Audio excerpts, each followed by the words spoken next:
ఏ రోజు కూడా 10 సంవత్సరాల అధికారంలో ఉన్నాడు. ఎక్కడా కూడా పేదలది ఒక్క సెంట కూడా ఆక్రమించిన చరిత్ర లేదు. ఎక్కడా కూడా పేదలపైన కబ్జాలు చేసిన చరిత్ర లేదు.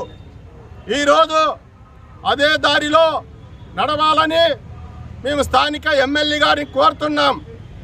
ఎందుకంటే మీకు ఇంకా రాజకీయ భవిష్యత్తు ఉంది, పిల్లలున్నారు, వాళ్ళు కూడా రాజకీయాల్లో రావాలని కోరుకునే వాళ్ళు చాలామంది ఉన్నాం.